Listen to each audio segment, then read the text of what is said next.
시편 22편 1절부터 5절까지 말씀입니다. 시편 22편 1절에서 5절까지 말씀, 우리 한 절씩 교독하겠습니다. 내 하나님이여, 내 하나님이여, 어찌 나를 버리셨나이까? 어찌 나를 멀리하여 돕지 아니하시오며 내 신음소리를 듣지 아니하시나이까?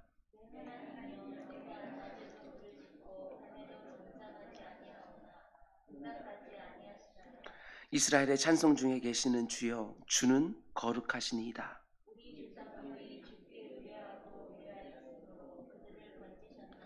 함께 그들이 주께 부르짖어 구원을 얻고 주께 의지하여 수치를 당하지 아니하였나이다. 아멘.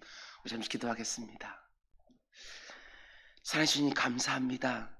이렇게 또 2021년의 마지막 주간의 첫째 날을 맞이하게 했습니다.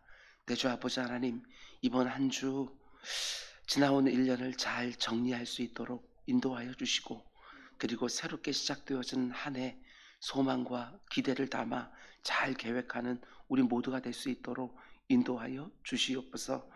이곳에서 하루를 시작하는 귀한 새벽 기도자들과 각 처소에서 하나님의 말씀에 귀를 기울이는 기도자들을 주님께서 귀히 여겨주시사 그들의 일상 가운데 속에 하나님의 놀라운 은혜 눈에 확연하게 볼 수 있도록 인도하여 주시옵소서. 여러 가지 기도 제목들이 있습니다. 그 기도 제목이 하나님께 올려질 때 하나님의 마음에 합하게 하여 주시고, 하나님께서 넘치게 응답해 주시는 것들 다 경험할 수 있도록 인도하여 주시옵소서. 오늘 이 새벽에도 하나님 앞에 무명으로 드려진 예물이 있습니다. 내 주 아버지 하나님, 누가 드렸는지, 그 가운데 어떤 마음이 담겨 있는지 하나님께서는 다 아시는 줄 믿사오니 그 가운데 속에 그의 마음을 시원케 하여 주시옵소서. 오늘도 말씀을 드리려 합니다.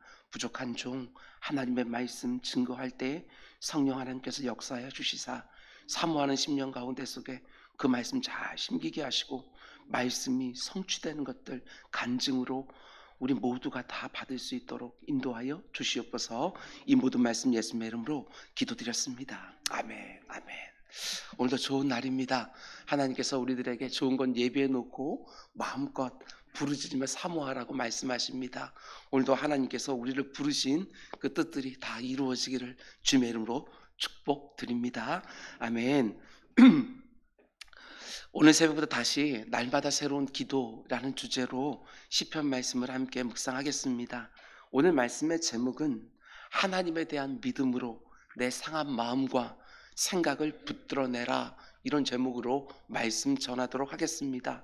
하나님과 그분의 선한 성품에 대한 믿음으로 흔들리는 내 마음과 생각을 붙들어내라, 이런 제목으로 말씀 전하도록 하겠습니다. 시간이 좀 지나긴 했지만 지난 시간부터 시편 22편 말씀을 묵상하고 있는데, 이 시편은 다윗이 극한 고난 가운데 쓴 시편이지요. 물론 다윗이 고난 가운데 쓴 시편들이 참 많이 있지만 시편 22편 말씀이 더욱 중요한 이유는 다윗의 고난을 통하여 예수 그리스도께서 십자가에서 당하신 고난을 예표하고 있다는 점에서 너무나도 중요한 시편입니다. 사실 설교자의 한 사람으로서 이런 시편이 주어져 있다는 것이 얼마나 감사한지 모르겠습니다. 주님의 십자가를 복음서로만 묵상하는 것이 아니라 시로 묵상할 수 있다는 것이 너무 감사합니다. 예수님이 십자가에 달려 죽으실 때 그 마음이 어떠했을지 더 풍성하게 묵상할 수 있기 때문에 그렇습니다. 행간의 묵상이 있습니다. 행간의 묵상. 여러분, 그런데 이 귀한 시편이 어떻게 시작합니까? 1절 말씀 보면 너무나 처절한 절규로 시작합니다. 내 하나님이여, 내 하나님이여, 어찌 나를 버리셨나이까? 어찌 나를 멀리하여 돕지 아니하시오며 내 신음소리를 듣지 아니하시나이까? 다윗이 자신이 처한 극한 고난 앞에서 삼중고 세 가지 고통을 쏟아놓습니다. 자신이 하나님께 버림받은 것 같다고, 하나님이 나를 내친 것 같다고, 하나님 나를 외면하신 것 같다고 그렇게 절규하지요. 근데 이 표현만 놓고 보면 십자가에 달려 죽어가시는 예수님도 동일한 절규를 쏟아내셨습니다. 엘리 엘리 라마 사박다니, 나의 하나님 나의 하나님 어찌하여 나를 버리시나이까. 그런데 다윗이 쏟아놓는 절규와 예수님이 쏟아놓는 절규는 표현상 동일하지만 그 의미는 전혀 다르다는 거 우리가 지난 시간에 묵상했습니다. 왜 예수님께서 하나님께 버림을 받고 그렇게 내침을 당하시고 그렇게 외면을 당하셨는가? 그것은 여러분과 제가 하나님께 다시는 버림받지 않게 해주시기 위하여 내 대신 버림받으신 것이고, 여러분과 제가 언제나 하나님 앞에 담대하게 은혜의 보좌로 나아갈 수 있게 해주기 위하여 내 대신 내침 당하신 것이고, 여러분과 저의 기도가 하나님이 들으시는 의인의 기도가 되게 해주시기 위하여 내 대신 외면 당하신 것입니다. 여러분 믿으십니까? 우리 주님께서 이와 같이 모든 것을 내 대신 감당해 주셨기에 내가 하나님 앞에 받아들여지게 된 것이지요. 내 산 주님이 십자가 위에서 이 일을 이루어 주셨다는 것, 이것을 온전히 믿는다면 지금 내가 어떤 상황 가운데 있든지 하나님께 버림받았다 이런 생각하지 마시기 바랍니다. 예수 그리스도의 십자가 공로 아래에 있는 모든 성도는 하나님께 절대로 버림받지도 않은 것이고 내침당하지 않는 것이고 우리의 기도가 외면당하지도 않는 것입니다. 우리 주님이 내 대신 이미 모든 것을 다 감당해 주셨습니다. 여러분의 다윗이 자신이 하나님께 버림받고 내침당하고 외면당했다고 자신의 느낌을 그대로 다 표현했는데 이렇게 말하는 가장 큰 이유가 뭘까? 곧바로 이어지는 2절에서 그 이유를 생각해 볼 수 있습니다.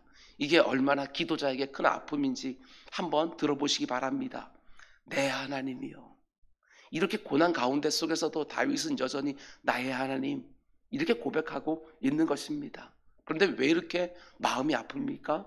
내가 낮에도 부르짖고 밤에도 잠잠하지 아니하오나 응답하지 아니하시나이다.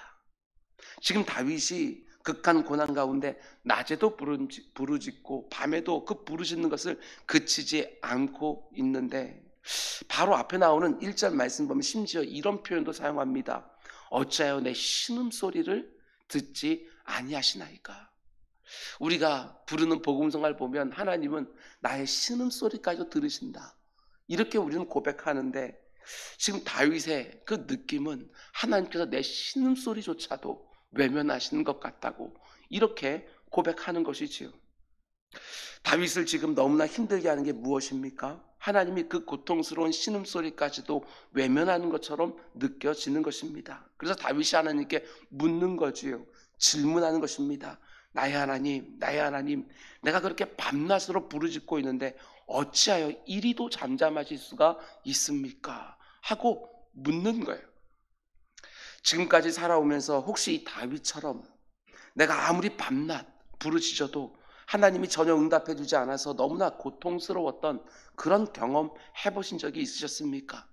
그저 입술에 슬쩍 묻어있는 그런 기도 말고 너무나 힘들어서 마치 덫에 걸린 짐승처럼 힘을 다해서 울부짖는데 밤낮으로 하나님을 향하여 신음소리를 쏟아놓는데 하나님이 전혀 응답해 주지 않아서 내가 이렇게 기도하는 게 도대체 무슨 소용이 있나? 내 기도가 허공만 치고 기도하는 족족 다 땅바닥에 떨어지는 것 같은 경험 혹시 해보신 적이 있는지 모르겠습니다. 기도자에게 이것만큼 힘든 것이 없습니다. 근데 다윗의 모습을 보면 저는 이게 참 놀랍습니다. 다윗이 지금 나의 하나님 나의 하나님 어찌하여 나를 버리시나이까 절규를 쏟아놓고 있지만 아무리 밤낮으로 부르짖어도 하나님이 전혀 응답해 주지 않는 것 같아서 정말 죽을 만큼 힘이 들지만 중요한 게 무엇입니까? 우리는 다른 시편들에서도 우리는 확인했습니다. 다윗이 그 기도를 멈추지 않고 있다는 것입니다. 낮에도 부르짖고 밤에도 부르짖는 걸 쉬지 않고 있는 것이지요. 아무리 기도해도 하나님 외면하는 것 같고 헛수고하는 것처럼 느껴지지만 기도하고 또 기도하는 것입니다. 십자가에 달리신 예수님도 마찬가지셨습니다. 생각해 보시기 바랍니다. 엘리엘라마 사박다니 나의 하나님 어째 나를 버리시나이까. 아무리 절규를 쏟아놓아도 하나님은 묵묵부답 전혀 응답해 주지 않으시고 침묵하셨습니다. 그래도 우리 주님 어떻게 하시지요? 숨을 거두시는 그 순간에 또 기도합니다. 아버지여 내 영혼을 아버지 손에 위탁하나이다. 그렇게 침묵하심에도 불구하고 우리 주님은 끝까지 하나님 앞에 기도를 아뢰드리고 마지막 숨을 내쉬었던 거 우리는 잘 알고 있습니다. 여러분, 우리가 드리는 이 기도는 정말 힘겨운 씨름과 땀 흘리는 수고를 요구할 때가 정말 많이 있습니다. 그래서 예수님도 사람들에게 기도를 가르쳐 주면서 이렇게 말씀하셨지요. 항상 기도하고 낙심하지 마라. 항상 기도하고 낙심하지 마라. 뿐만 아니라 성도들의 기도를 돕기 위해서 비유까지 들어서 설명해 주셨습니다. 억울한 일을 당한 과부와 불의한 재판장의 비유까지 말씀해 주신 것이지요. 근데 뒤집어 생각하면 왜 예수님이 항상 기도하고 낙심하지 말라 이렇게 말씀하셨겠습니까? 여러분과 제가 기도하다가 낙심할 수 있다는 거 우리 주님 너무나도 잘 아시기 때문에 그렇습니다. 오늘 이 새벽에도 우리 주님이 우리 한 사람 한 사람에게 또 말씀하십니다. 특별히 기도하다가 낙심하고 이렇게 기도한다고 해서 뭐가 달라지겠나 이렇게 마음 가운데 속에 상한 마음이 있는 그런 성도들 향하여 우리 주님 또 말씀합니다. 내 사랑하는 아무개야, 기도하면서 절대로 낙심하지 마라. 항상 기도해야 된다. 그럴 때일수록 더욱 힘있게 부르짖어야 된다. 이렇게 말씀해 주시는 것입니다. 여러분도 예외가 아니고 저도 예외가 아닙니다. 우리가 이 땅을 살아가면서 너무나 버거운 상황을 만날 때마다 낮에도 기도하고 밤에도 기도하고 잠을 들지 못하고 그 침상에서도 하나님 앞에 내 상한 마음을 쏟아놓기도 하지만 내가 기도하는 것이 정말 헛수고처럼 느껴지는 순간이 한 번씩은 반드시 있습니다. 다윗이라고 해서 어찌 다르겠습니까? 오늘 본문에서도 낮에도 부르짖고 밤에도 부르짖는 걸 멈추지 아니하고 그저 너무 지쳐서 기도의 자리에 푹 엎드러져서 신음소리만 끙끙 내고 있는데 그래도 하나님이 응답을 안 해주시는 것이지요. 그런데 다윗이 어떻게 기도의 사람이라고 하는 별명을 얻게 되었을까? 여러분 잘 들으십시오. 조지 밀러처럼 5만 번 이상의 기도 응답을 받아야 기도의 사람이라는 별명을 받는 것이 아닙니다. 하나님이 내 기도를 외면한 것처럼 느껴지는 그 순간에도 기도의 자리를 떠나지 않았기에 그는 기도의 사람이라는 별명을 얻게 된 것입니다. 응답이 많아야 기도의 사람이 아니라 응답이 전혀 없음에도 불구하고 기도의 자리를 떠나지 않는 것. 응답이 많이 있으면 기도의 자리에 나가는데 힘이 날 것입니다. 그런데 하나님께서 내 기도를 외면하는 것처럼 느껴지는 그 순간에도 여전히 기도의 자리에 나가고 있다는 것. 그 하나님의 정말 응답을 사모하는 그 마음이 더 절절하지 않겠습니까? 하나님이 특별한 의도와 목적을 가지시고 우리의 밤낮 부르짖는 기도에 응답하지 않으실 때도 있지만 틀림없는 사실은 우리의 기도를 듣지 않으시는 법이 없는 하나님이십니다. 그리스도의 십자가 공로를 의지하고 드리는 모든 기도를 하나님이 절대로 외면하지 않으시는 것입니다. 하나님의 또 다른 계획이 있는 것이지요. 절대로 낙심하지 말고 기도의 물꼬를 계속해서 풀어내면서 하나님의 때가 되었을 때 더욱 감격적인 응답을 누리는 기도의 사람들 꼭 되시기를 주님의 이름으로 축원드립니다. 근데 이어지는 구절들을 보면 우리가 기도하다가 낙심할 수 있는 상황에서 어떻게 내 기도의 무릎을 지켜내야 되는지 다윗이 너무나도 귀한 방법 한 가지를 우리에게 가르쳐 줍니다. 다윗이 하나님께로부터 버림받고 내침당하고 외면받은 것 같은 이 낙심 가운데에서 기도 자리를 어떻게 지켜내고 있느냐. 3절 말씀 보십시오. 참 귀합니다. 원어 성경으로 보게 되었으면 3절 맨 앞에 그러나 라고 하는 접속사가 들어있습니다. 그걸 넣어서 읽어보면 이런 뜻이겠지요. 내가 아무리 밤낮 부르짖어도 하나님이 응답하지 않고 계시고 내 신음소리까지도 외면하는 것처럼 보이지만 그러나 이스라엘의 찬송 중에 계시는 주여 주는 거룩하시나이다. 이렇게 고백하는 거예요. 내 기도를 이렇게 외면하고 계시지만 그러나 하나님은 나의 하나님이 되시며 하나님은 지극히 거룩하신 분이십니다. 하고 또 고백하고 있는 것입니다. 지금 다윗이 어떻게 기도합니까? 다윗이 극한 고통 가운데 속에 마치 내가 버림받은 것 같고 내친당한 것 같고 외면당하는 것 같지만 하나님을 어떻게 고백하느냐? 그러나 주여 주는 거룩하시나이다. 여전히 이렇게 하나님을 고백하고 있어요. 이게 얼마나 놀라운지 모르겠습니다. 여기서 거룩하다라는 말이 어떤 의미냐면, 물론 죄가 없으시다, 죄를 미워하신다, 이런 의미도 있지만 하나님은 언약에 신실하시고 자비를 절대로 잊지 않으시는 분이십니다. 이 고백을 하고 있는 거예요. 그리고 4절과 5절 말씀 보게 되었으면, 우리 조상들이 하나님 앞에 그렇게 부르셨을 때 하나님께는 언제나 그 가운데 속에 구원해 주셨고 응답해 주셨고 수치를 당하지 않게 해주셨다고, 그 조상들이 경험했던 그 하나님을 쭉 끌어다가 자신의 상황 가운데 여전히 믿음을 고백하고 있다는 사실입니다. 내가 여전히 하나님을 믿습니다. 하나님이 지금 왜 침묵하는지 나는 도무지 알 수 없어서 어찌하여 질문하고 있지만, 내가 하나님의 선하신 성품을 지금도 믿고 있습니다. 이런 의미지요. 하나님, 제가 하나님께 버림받은 것 같아서 지금 너무나도 힘이 듭니다. 그러나 하나님은 여전히 제게 신실하시고 긍휼이 많으신 분이라고 저는 믿습니다 하고 자신의 마음을 다잡고 있는 것이지요. 이게 중요합니다. 그렇게 낮에도 부르짖고 밤에도 부르짖고 힘을 다해 기도하는데 하나님이 응답해 주지 않아서 하나님이 나를 버리신 것 같고 내치신 것 같고 외면하시는 것 같은 느낌을 받고 있지만, 하나님에 대한 자신의 믿음과 그리고 지금 자신이 안에 있는 그 느낌을 분리시키고 있는 거예요. 다시 한번 말씀드립니다. 지금 자신의 믿음과 자신의 느낌을 분리시키고 있는 거예요. 이게 기도하다 낙심하지 않는 굉장히 중요한 방법 중에 하나라는 것입니다. 너무나 많은 성도들이 자신의 삶에 불행이 오고 어려움이 오면 하나님을 그 불행과 그 어려움과 같이 물고 들어갈 때가 너무나도 많이 있습니다. 그래서 하나님이 자기를 더 이상 사랑하지 않는 것처럼, 하나님이 자기를 아무렇게나 대하시는 것처럼 생각하기 쉬운데, 다윗은 어떻게 합니까? 비록 너무나 고통스럽고 너무나 아프지만 하나님은 여전히 신실하고 자비로운 분이라는 사실을 딱 분리시켜서 자신의 믿음을 지켜내고 있는 것입니다. 굉장히 중요해요. 여러분들도 분명히 경험해 보셨을 것입니다. 어떤 어려운 문제를 만나서 내 느낌과 감정이 한번 무너지기 시작하면 얼마나 급격하게, 마치 뚝이 터지는 것처럼 내 마음과 생각이 조금 무너져 생각해야 되는데 그것이 갑자기 급격하게 무너져 내리는 거, 여러분 다 경험해 보셨을 거예요. 어떤 고통스러운 상황을 만나서 쓴소리 한번 딱 냈을 뿐인데 그 한마디가 나를 얼마나 오랫동안 옥죄는지 몰라요.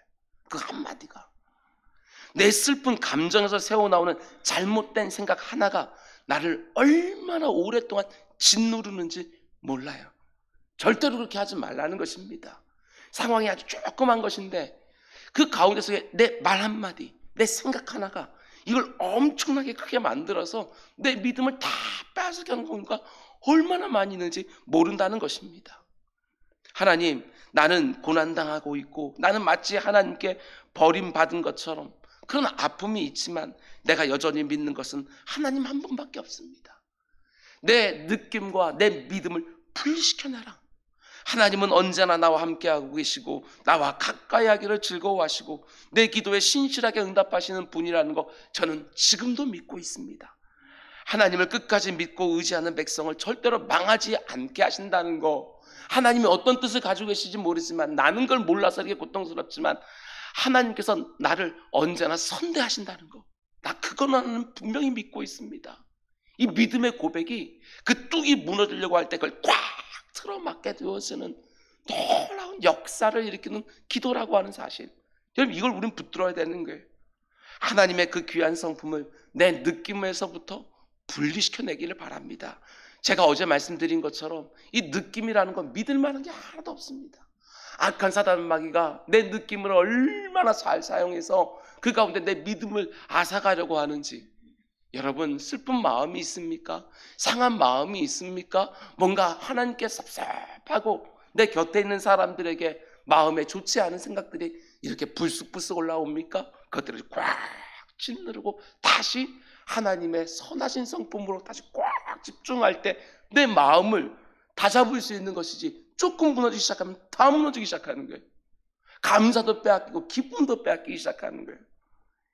인생의 이런저런 문제들 앞에서 하나님이 내 기도에 전혀 응답해 주지 않는 것처럼 느껴질 때 내 상한 마음으로 내 안에는 믿음을 완전히 사그라뜨리지 마시고 내 안에 아무리 작고 아무리 초라한 믿음이라도 그거 꽉 붙들고 내 느낌과 내 감정을 굴복시켜 내라는 것입니다. 여러분, 그런데 이런 질문이 생기지 않습니까? 하나님은 왜 때때로 나의 밤낮 부르짖는 기도에 침묵하시는가? 곧바로 착착 뭔가 응답해 주시면 내가 낙심할 이유도 없지 않습니까? 우리가 분명히 알아야 될 것이 있습니다. 하나님이 괜히 그러시겠습니까? 내 느낌으로부터 하나님에 대한 믿음을 분리시켜내라고 말씀을 드렸습니다. 하나님이 괜히 그러시는 분이십니까? 아니지 않습니까? 하나님 행하시는 모든 것에는 다 선하신 하나님의 의도와 목적이 담겨 있는 거 아니겠습니까? 하나님께서 그렇게 하는 이유가 여러 가지, 우리들의 형편에 따라 다르겠지만 분명한 한 가지는 그 모든 상황을 다 사용해서 하나님은 나를 빚어가고 계신다. 연단하고 계신다. 더 순결하게, 더 온전하게 만들어가고 계신다. 이것도 우리의 믿음 고백 아닙니까? 욥의 경우를 한번 생각해 보시기 바랍니다. 욥기서를 쭉 읽다 보면 정말 놀랍습니다. 욥의 믿음이 놀라운 것이 아니라 그 욥을 다루어 가시는 하나님이 정말 무섭도록 놀랍습니다. 욥을 위로하기 위하여 찾아온 친구들은 지금 욥이 당하는 고난을 조금도 이해하지 못합니다. 너에게 어떤 죄가 있으니까 이렇게 극심한 고난을 당하는 게 아니겠느냐? 이게 처음부터 시작해서요, 그들이 주장하는, 끝까지 주장하는 요지인데 욥은 한사코 아니라고 말합니다. 자기에게 닥친 고난의 이유는 도무지 알 수 없지만 너희들이 말하는 그 죄의 문제는 아니라고 계속해서 항변을 합니다. 그러나 아무리 항변해도 돌아오는 것은 정죄와 판단밖에 없습니다. 그게 욥을 너무나도 힘들게 하는 것이지요. 그런데 하나님이 그 욥을 어떻게 다루어 내시는가 잘 들으시기 바랍니다. 우리가 욥기서 잘 보지만 욥이 당한 그 고통, 그 고난, 그 말로 표현할 수 없는, 하루아침에 재산을 다 잃고, 하루아침에 자녀들 다 잃고, 하루아침에 자기 몸 병나고, 아내 다 도망가고, 이렇게 극심한 고난을 당하는데 그게 어디에 나와요? 욥기서 1장에 나와요. 그런데 하나님이 언제 그에게 나타나셔서 응답해 주십니까? 38장. 1장에 고난당해서 그때부터 욥은요, 친구들에게 그렇게 정죄받으면서 하나님께 계속해서 물어요. 그런데 무려 38장이 지나가도록 하나님은 그에게 그 고난의 이유에 대해서 얘기 안 해주셔요. 38장에 나와서 하나님께서 욥을 찾아와서 말씀하실 때도 고난의 이유에 대해서 말씀 안 해주셔요. 이 세상의 이치를 한번 봐봐라. 누가 이 하늘 만들었냐? 이 바다 누가 만들었냐? 누가 그 승냥이를 낳았으며? 다 그렇게 말씀하면서 욥이 그 얼마나 자신이 초라한 인생인지 그걸 스스로 깨닫게 하는 거예요. 하나님은 얼마나 엄청난 분이신지. 뭘 요구하고 있는 거예요? 믿음을 요구하고 있는 거예요. 설명해 주시는 것이 아니라 믿음을 요구하시는 거예요. 때로는 고난의 이유를 설명해 주실 때 있지만 하나님께서 작정하시고 그런 고난의 이유를 설명해 주는 것이 아니라 하나님께서는 내가 얼마나 하나님의 뜻을 헤아리기에는 부족하고 초라한 인생인지 그것들을 깨닫게 해주시는 거예요. 아니, 중간에 한 번쯤 나타나실 수 있잖아요. 그 아내가 그렇게 쓴소리 뱉을 때 하나님이 그때 한번 나타나 주셔서 마음 다독여줄 수 있잖아요. 친구들이 그렇게 38장에 걸쳐서 그렇게 괴롭힐 때 한 번쯤 나타나셔서 위로해 줄 수도 있잖아요. 아니, 안 나타날 것도 아니고 결국엔 욥에게 나타나실 거면서 왜 그렇게 오랫동안 침묵하셨는가? 왜 38장까지 가도록 욥을 그냥 내버려 두셨는가? 하나님이 얼마나 욥을 사랑하셨습니까? 얼마나 자랑스러워하셨습니까? 심지어 악한 사단 마귀에게 자랑하실 정도로 하나님 욥을 아끼셨어요. 그럼에도 불구하고 그렇게 내버려 두셨습니다. 침묵하면서. 저는 이런 하나님이 정말 무섭도록 놀랍습니다.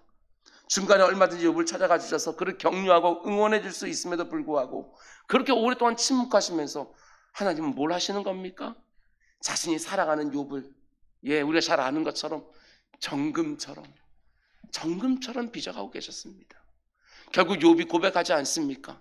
내가 주께 대하여 귀로 듣기만 하였사오나 이제는 눈으로 주를 배웁나이다. 하나님이 더 힘드시지요. 자신이 사랑하고 자기가 자랑스럽게 생각하던 욥이 그렇게 고통스럽게 외친데도 불구하고 제가 하나님을 오늘 표현하면서 정말 무섭도록 놀랍다고 말한 것은 침묵하셨어요. 자기 아들에게도 침묵하셨어요. 그러면서 저 은혜의 바닷가 주변에서만 찰랑거리는 것이 아니라 은혜의 바다 안으로 쭉 들어올 수 있도록 귀로 듣는 것만 그 자리에 머물러서 만족하는 것이 아니라 눈으로 실제로 볼 수 있는 자리까지 하나님께서 데리고 들어가시는 거예요. 하나님이 왜 이런 일이 일어나는지 그 이유를 도무지 알 수 없는 시련과 아픔을 다 거치게 해서 결국 그 이전에는 경험하지 못했던 전혀 새로운 세계로 그를 데려가고 있다는 것입니다. 오늘 시편에서 다윗은 너무나 극심한 고난 가운데 너무나 힘든 시간을 지나가면서 하나님 향하여 낮에도 부르짖고 밤에도 부르짖는 거 잠잠치 아니하고 신음까지 쏟아내는데 하나님은 아무 말도 해주지 않으셨습니다.